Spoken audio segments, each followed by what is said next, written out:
What is going on, guys, and welcome back to the Marlins Catch Podcast. I am your host, Nick Simoncini, here again with another episode of the Marlins Catch Podcast here to talk some Marlins baseball with you guys. Before we do get into the episode today, I want to remind you that Vanderbilt is playing in the College World Series that is going to start in exactly about 1 hour. So at 7 o'clock they will be starting, and it will be Vanderbilt. And the reason I am saying this is because our guy J.J. Bleday is in the lineup tonight and is our first round draft pick. So I want to let you guys know, so maybe you guys go check that out tonight, and hopefully we can see J.J. Bleday put on a great performance. So we are back here today, a nice week for the Fish, finishing off strong with a 4-game win streak. Very, very pleased to see that. Very, very happy as well. So hopefully we could see definitely more of that going into the games coming up. A great week in general for the Marlins, so I really just want to see that.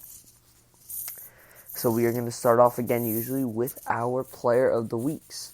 You guys know we do this every single week here on the Marlins Catch Podcast. We pick the best player all around from each standpoint, so offense and defensively. We pick the best player basically on stats and who's contributing to the team the best there. So I'm going to have to go first with the pitcher. He pitched twice this week. I'm going to have to go again with Jordan Yamamoto. Jordan Yamamoto, in his Cardinals start on the 18th, which was away, he went 7 innings pitched, 2 hits, 0 earned runs, 2 walks, 7 strikeouts. So he blanked the Cardinals again. 1 on the home, 1 away. Both times he did great. Very, very happy to see that. He blanked him twice. So he definitely knows the Cardinals number there. And this one was on the road especially, and it's kind of tough to do.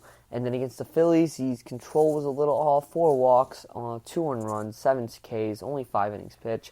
He did pick up the win that day, so really he did have bases loaded with 0 walks, only letting up 2 runs in that standpoint. So just very, very pleased with Jordan Yamamoto on what he's been able to do for us. Hopefully he is going to be one of the guys for the long-term answer, because he has been great and outstanding. His ERA is sitting at a 0.95 with a whip of .79. Very, very impressive stuff from the young guy from AA that we called up, not from AAA, AA.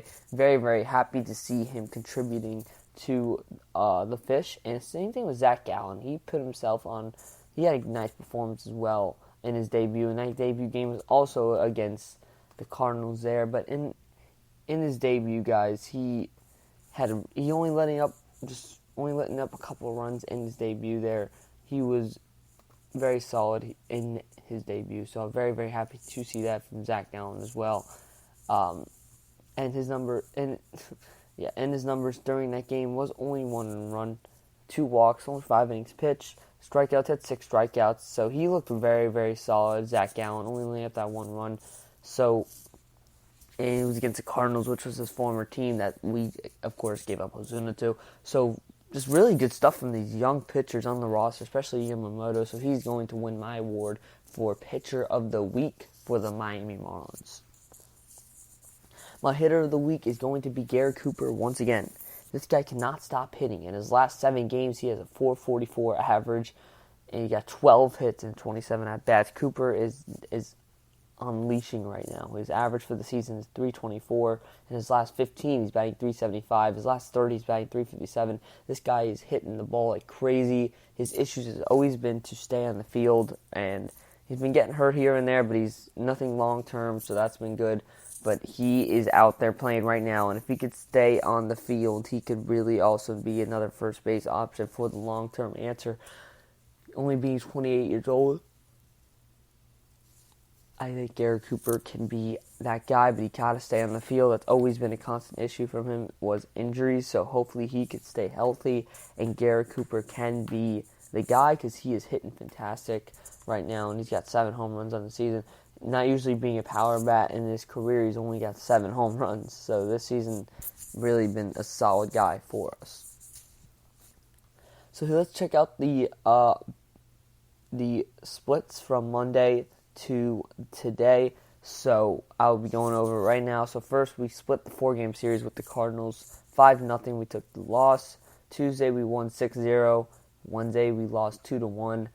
Thursday, we won 7-6, and then we swept the Phillies in 3 games. We won 2-1 on Friday, Saturday 5-3, Sunday 6-4. So no off days that week as we take one today as the Marlins get a break day. They return home, just relax a little bit as they get ready for the upcoming series at home against the Nationals and the Phillies. So a lot of division games going on as of late.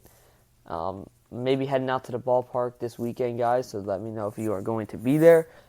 Please just shoot me a DM through my Marlins News Instagram. But, yeah, they've been looking good in their past games there, and just been happy with the offense there. And I do have some rumors and some roster moves that have been going on during this week, so I will get to that right now.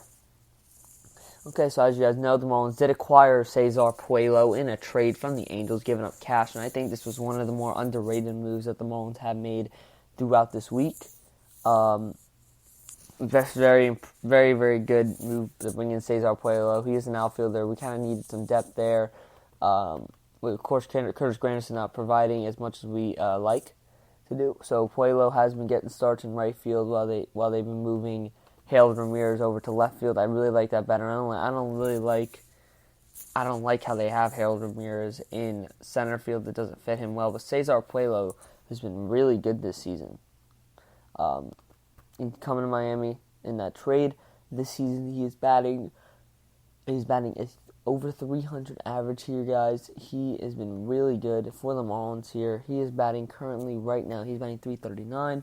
19 hits and 56 at-bats, 3 homers, so he's got some power there. In his last 7, he's only been batting .200, so maybe a little slow start coming over to the Fish, but that'll definitely change. I know him.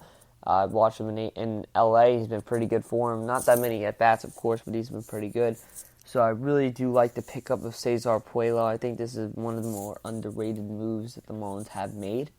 So that definitely, I think, was a nice move from them. Also, another thing coming out by MLBTradeRumors.com was the Marlins have no intention of trading Killeth Smith. I'm not, a little upset about that. Of course, I'm not saying I do want us to trade him, but I would say look at some offers maybe you can get for him. They have no intention of trading him because you do have some controllable starters that we are seeing now, like Yamamoto as well, Zack Gallant, Alcantara, 3 right there, Trevor Richards is 4. And Urania, who's coming back, I feel like that will be a guy who will get traded, but he's got it on the 60-day IL, so he's got a while to go. So, excuse me. What I'm saying is that Killeth Smith should be at least looked at as a potential trade target. If not, I guess you can just leave him on the roster there. Not too old. He's been doing pretty well this year. He did get hurt, and that's why maybe one of the reasons why his ERA is up. So, it was receiving national attention for a little bit, but unfortunately he's not anymore. Due to the injury, of course. But yeah, that is one move that, as well, the Marlins are not going to do, and that they are not going to get rid of Killeth Smith. So he is, I guess, staying on the roster for the remainder of the year, and he won't be getting dealt by the deadline. Haven't really been seeing a lot of updates about who they probably won't be getting rid of. So, yeah, just putting that out there. And then, also, of course, Riley Farrell headed back to the Astros as well. He is gone due to the 50 draft, Rule 5 draft. He must return to his original team. Marlins never gave him the call. He's been in Double-A, so he is going back to the Astros. Okay. Let's go look at the upcoming schedule for the Miami Marlins as we go into this. So, of course, tomorrow we take on Washington from tomorrow at 7, Wednesday at 7, Thursday at 7. So, 3-game series against the Nationals. The Phillies come down Friday 7:10, Saturday at 4:10 p.m. game, and Sunday is a 1:10 p.m. game. The probables tomorrow is Max Scherzer versus Trevor Richards. And then it's Patrick Corbin versus Zack Gallant. And then Thursday is Strasburg versus Alcantara. Friday is going to be Vince Velasquez versus Eliezer Hernandez, most likely. Still TBD for the Fish, but if the rotation works out how it is right now, then it will be Eliezer Hernandez. And I don't see the one reason why it shouldn't be, because he's been very, very solid for us as a starting pitcher this year, definitely making a lot of adjustments, and he definitely looks much stronger than he did in the past. I mentioned Lewis Brinson on my Instagram story yesterday about the adjustments he has made, and the one thing that is really standing out for me is his new batting stance.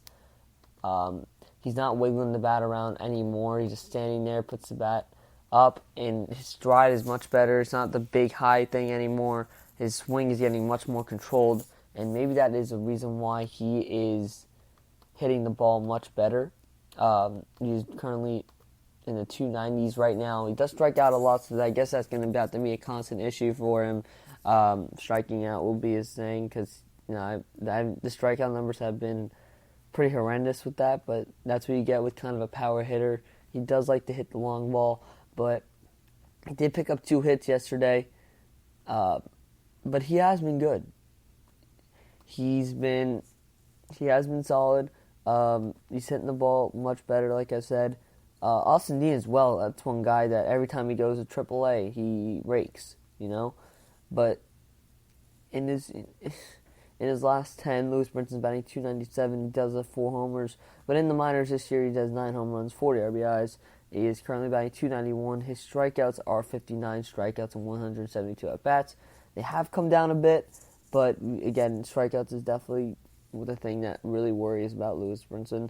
But his numbers are much better this year, so we will be seeing him up very soon. Again, he's also age 25, so it would be nice to get him up sooner rather than later. But he's definitely been making his adjustments. And another player that has been kind of off the radar a little bit is Magne Sierra, picking up 3 hits in his last game. Leads off for the Baby Cakes, plays the left field and center field, so they move Brinson around a lot. But Sierra's batting .274 in AAA after getting the call up from AA. He's been hitting pretty well there, so maybe we will see him up too. Very fast guy. I do like him a lot. And, of course, Yangervis Solarte, batting .313 in AAA, plays third base.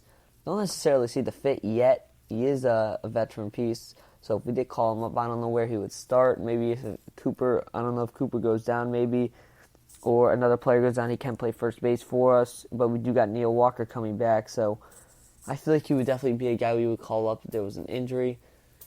And then potentially trade at the deadline. So hopefully Solarte is, I guess, to call up soon. I do like his bat. He has been hitting really well. And, of course, Austin Dean, like usual, had another 3-hit game yesterday. He did DH.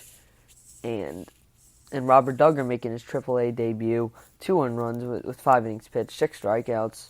Good job by Duggar getting things done there for the Baby Cakes after receiving the call up to play for the Marlins.